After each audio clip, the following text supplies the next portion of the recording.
I'm Dolly. This is Sweet to Be a Woman. Today's guest is Kongit Farrell. She is a licensed marriage, family, and sex therapist based in Los Angeles who has founded the Inspired Journey Counseling Center and hosts a podcast called Stay Inspired. Welcome, Kongit, and thank you so much for joining us today. Thank you, Dolly. I'm so happy to be here. What a great project you're doing, inspiring women. I love it. Yes, I love the message and all the women that are,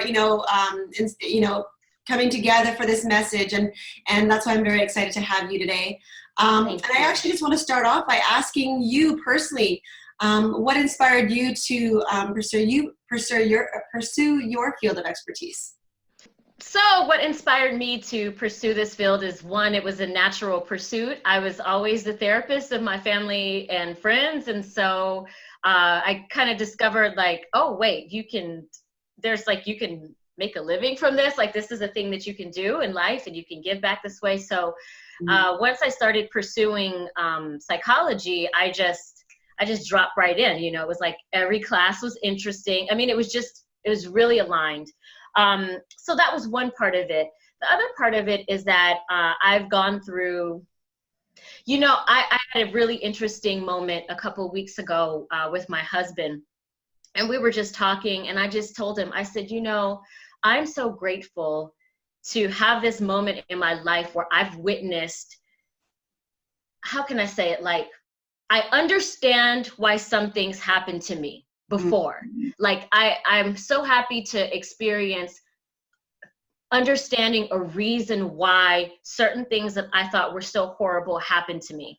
And I realized that doesn't happen for everyone in life. And, I'm sure that and that's just fine. Sometimes bad things happen and you don't know the answer, and that's okay, right? You can live through that. But I had the opportunity to have a moment where I was like, oh, I understand why this happened to me, because when I work with people, if someone comes in and said they were raped, I can empathize with you. If you were homeless, I can empathize with you. If someone assaulted you, I can empathize with you. If you were verbally abused or physically abused, I said, I can connect with so many people because of the darkness and hard things that I've had to go through. Yeah. And that to me was just a really strong aha moment. And it was a moment of gratitude to say, well, finally, I feel like some things, do I wish they would have happened? Probably not, but at least I feel like they make sense, and I've been able to make something good because of those experiences. Yeah, I agree. They say, everybody has this word of the year. My word for 2019 has been redemption. That feeling. And often I feel the things that went through with my marriage, it's almost like I feel redeemed because it was almost like whatever happened has led me here. Yes. And I'm on the other side. I'm not still going through. I'm on the other side. And we face things every single day, but it's almost like a feeling of redemption when you're almost like you're using it for good. It's a great word. Redemption is an amazing word. Yes. And it's for you too, Dolly, for you to be able to, like you said, get onto the other side and see, the suffering gave this, right? It's a gift, I think. Yeah, absolutely. So you're also doing some extensive work with sex therapy, and working with healing from past trauma, advanced training in sex therapy. Can you walk through like a step or two that, somebody coming through that and now they're trying to establish that intimacy again with their spouse and they're battling through that? Do you have like a couple of beginner steps to just give that person that little bit of hope to move forward? Oh, yeah. So for sure. First thing is, this isn't the therapy or sex therapy, for that matter, of 1975, right?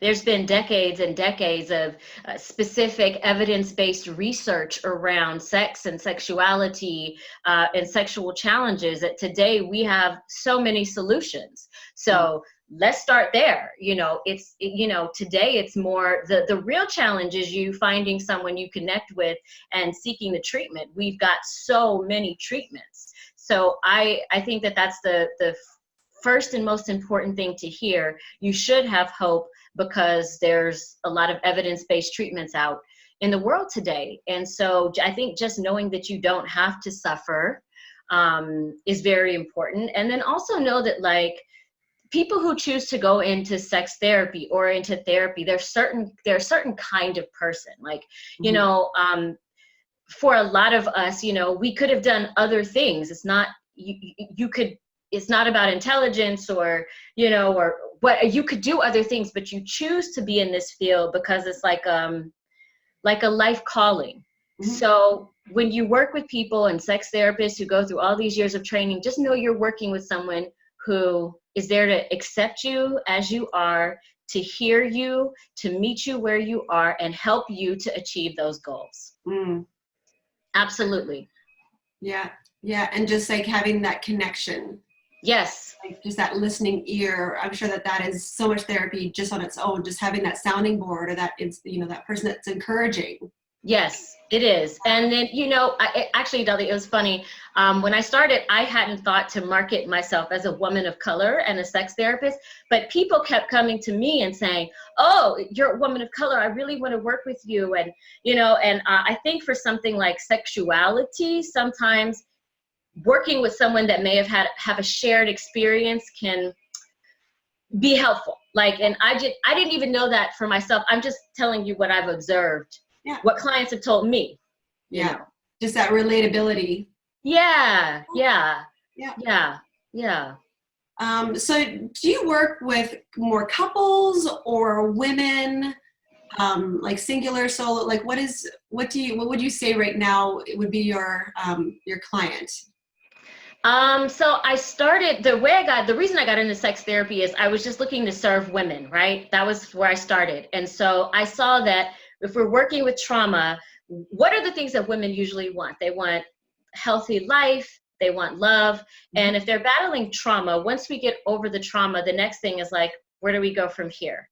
Right. So that's how I got into sex therapy, was thinking, how do I help my clients go from, okay, now we've worked through the trauma, how do we actually get what we want now? We've healed, how do we get what we want in sex? How do we get what we want in love? So it started with just working with women, and it's evolved into women in couples. I actually get a lot of men who want to work on sex therapy, but I just think that my gifting is with women and couples. Yeah. And you speak a little bit of where, about women being able to achieve the level of satisfaction that she dreams of in the bedroom. Like you kind of, I was watching one of your lives and you're talking about, you know, how women can do that. Can you kind of elaborate on that? Yeah, I think the first thing is, it kind of goes back to the idea that it's possible, right? Like, you get to define what healthy sexuality is for you. And, you know, if there's a psychological roadblock to it, there's ways we could work around it. If it's a physical roadblock to it, there are so many medical treatments today that can help you work around that as well. So, you know, I think it's important to know that whatever limitation you think you have toward healthy sexuality, there are things that can be done to help. There really are. There really, really are. And, you know, I think the only limit is your imagination in terms of what you desire and what you want, and the work that you put in to get it. Well, and that reminds me of something else that I watched another interview, and I loved how you spoke about if you want, you know, a Barack Obama, you got to be Michelle, like you got to put the work in. You know, can you talk about that? Because I love that interview. I loved, you know, I'm very much about the action. Like you have to put the work in. So I love that whole analogy. Can you talk about that a bit? I can, and I say this too. Look, if you want a Harvard quality sex life or a Yale quality sex life, you have to put in a different amount of work than if you wanted a junior college level sex life. Yeah. That's not to say that junior college level is bad. Right. But it is to say you get to decide the level and quality of partnerships, of sex that you want to have in your life, and you just know that you need to work at different levels to manifest whichever one works for you. Mm-hmm. So in other words, you can't, like you're saying, Dolly, it's going to be really hard to get a Barack if you're not a Michelle. Right. It's going to be really, really hard to have a legendary love If you're like, well, I'm not going to be intentional, and yeah, we'll see. Yeah. You know, people talk about the 5 love languages. Do you use that in your practice? Do you? Oh, yes. Yeah. Yes. Me too, Yes. me too. It's a good book to have on hand all the time. Oh, I think it just touches on one of these really important pillars about communication, which is oftentimes like, one, the message that you send is not the one that the other person receives. Right. And two, the way you experience happiness or joy and love is not the same as other people. Yeah. Give people what they want to receive, not what you want to receive. Yeah. Yeah. Isn't that for you and your clients? Don't you think that's like a paradigm changing insight? Oh, yeah. And even getting the client, you know, sometimes when I'm working with, it's hard for them to buy in, especially I mean, I love like our strong woman movement, but some women that I work with are very attached to, well, I'm not going to do anything that I don't want to do. And that's totally up to them, but then he's not going to do what he does. You know, somebody has to give, and in your relationship, it is about the serving each other, you know, giving to each other, thinking about each other's needs.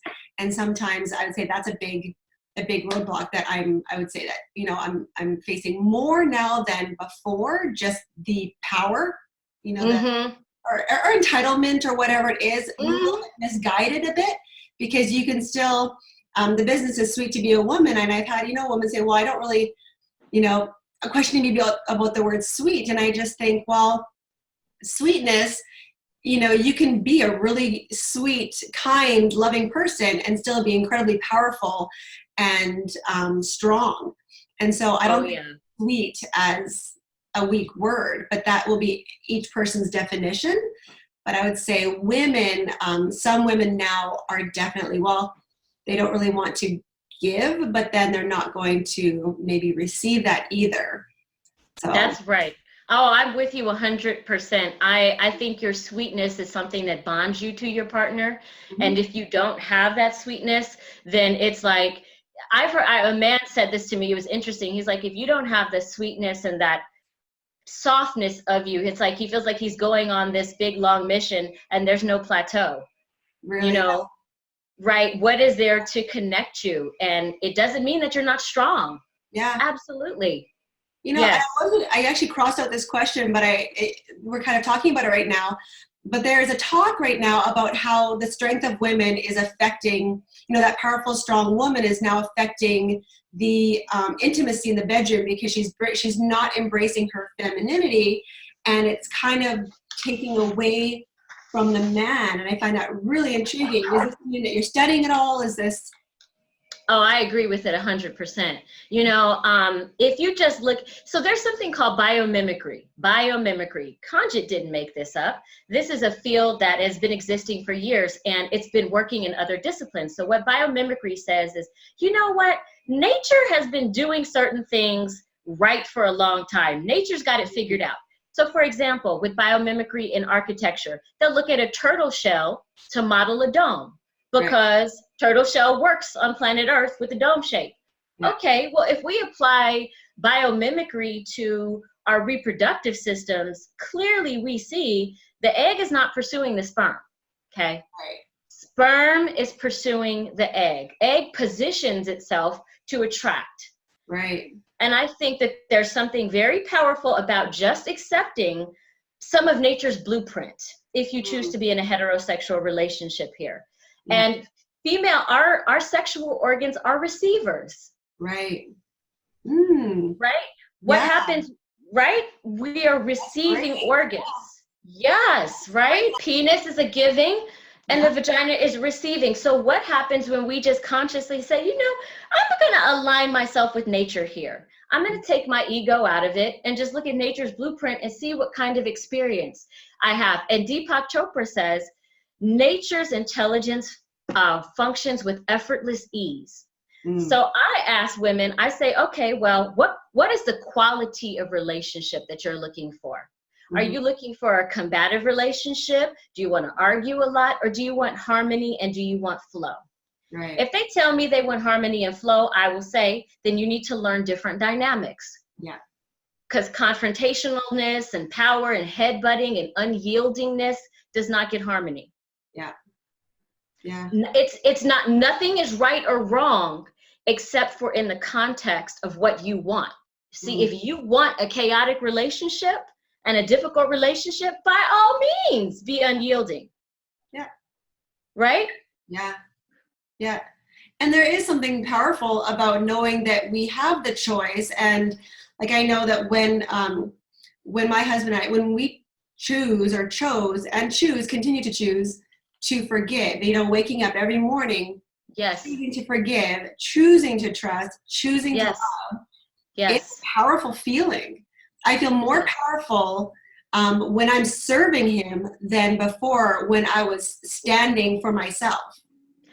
I love that, Dolly, because I feel like we don't finish the sentence like you just did. Women will say, I'm not going to serve you, period, and not say, I'm going to serve you in love so that you feel affirmed, so that you and then can return the love to me, multiplied. Yeah. We just stop it at, I'm going to serve you. Finish the sentence. Yeah. What is the consequence? Assuming that you've married a man with good character, what is it that you receive when you offer kindness, when you offer acts of service? I've been with my husband 10 years. I happily offer service and love. And me and his son, we're his whole world. It's not a big, what you get for giving. Yeah. And even my husband, I don't know if your husband feels the same, but they feel the same way. He is happy and he feels his best when he's serving me. And that just seeing even you know, strong, my husband's a very masculine man, even seeing a strong man just want to serve me. And what's crazy is, you know, you'll be talking to women, and if a man says, oh, I can't wait to serve my woman, and the women go crazy. But if a woman says, I just want to serve my man, like girl, serve yourself, you know, like, and it becomes this different aspect. And I've had clients, you know, really take back, you know, in the beginning, and then they start to really come around when they see their husband's reaction. Yes. And that inspires them. So sometimes those first couple of steps are really hard, but then all of a sudden you see them change their actions towards you and how they approach you and how they embrace you. And then all of a sudden it's like this really great, you know, you get the momentum, and then they have the transformation. Yeah. You know, I mean, I think it's like, if you want to just serve yourself, then you're going to be by yourself. And my whole thing with this is, I just want women to make conscious, informed choices. Whether you choose to just be in a relationship with yourself or to be in a healthy, harmonious relationship with a quality partner, I just want you to understand how to do it, either way you go, and the consequences of your choice. That's the empowerment. You don't have to have a healthy, harmonious relationship, but if you want it, I want you to know how to get it. And the way to get it is not being rigid and only self-serving, right? It just doesn't work. And I have faith in women, actually. You know, when I work with women about this, and, you know, I speak logically and rationally, and we look at evidence and we start to implement things that work. Like you said, women are like, oh, okay, right? I agree. It's amazing what we think is power, and then what really gives us power are so different. And then, but I love how you word that and how you say that it's still their choice. It's still everybody's choice. Just make an informed one. You know, know what your results will be, but here's how you can achieve this or this. I love how you talk about gratitude. You believe gratitude is the first step towards living a healthier and happier life, and that you do offer a free downloadable guide called the Grateful Heart Guide on your website. And I downloaded it and I was inspired by it. How has gratitude, have you seen tangibly, like what has gratitude done for you? When you started implementing gratitude, kind of where did that take you? I've been practicing gratitude I think I've been practicing it for so long because for so much of my life I've been without. So when things started to change for me and I recognized, like, being someone who has not had much to someone who has experienced abundance, I just know that everything is a gift. And any time that I start to get pissy, it's because I'm forgetting how many gifts I have.